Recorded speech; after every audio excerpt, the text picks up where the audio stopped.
To it. Senator Tom Tillis has a challenger in next year's Republican primary, something that has been rumbling beneath the surface for some months now. Garland Tucker, a retired businessman from Raleigh, officially filed campaign paperwork today, teeing off a race against the first-term senator.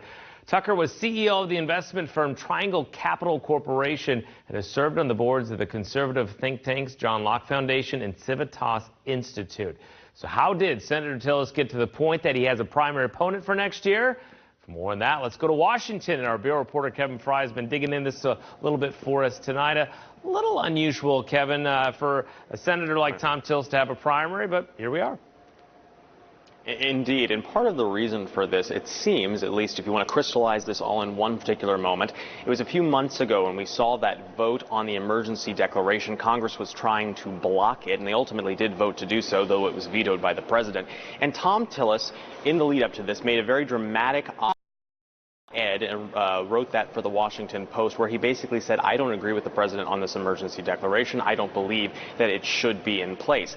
Then a few days later, facing mounting pressure, he flip-flopped essentially and decided to vote in favor of the president, basically not voting to block that emergency declaration from going into effect. And so that whole series of events led to some questions within North Carolina Republican establishment, questioning whether or not he was, one, conservative enough, if he backed the president enough. These all spelled and kind of increased that murmur of the conversation about whether or not he should be primaried in the 2020 election. Now, to kind of underline all of this, one of the president's top allies here in Capitol Hill is Mark Meadows. He recently sat down with the Washington Post and was asked whether or not he would support Tom Tillis going into 2020. Here's what he said.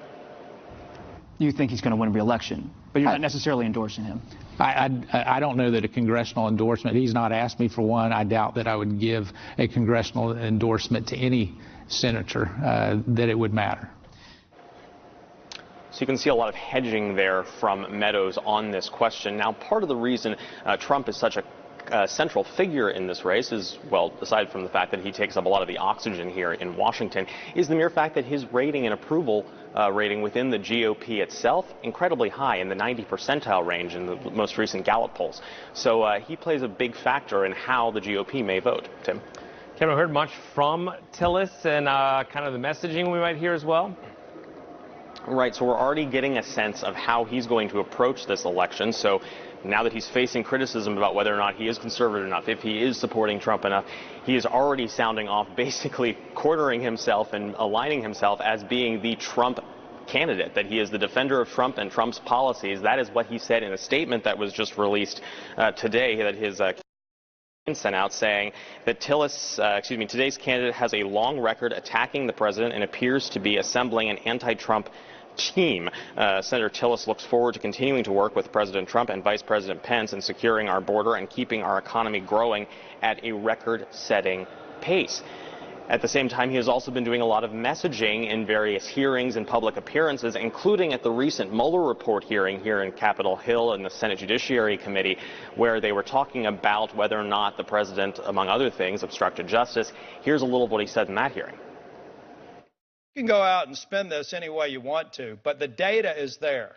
There was no underlying crime, and there was insufficient evidence to indict the president on obstruction of justice.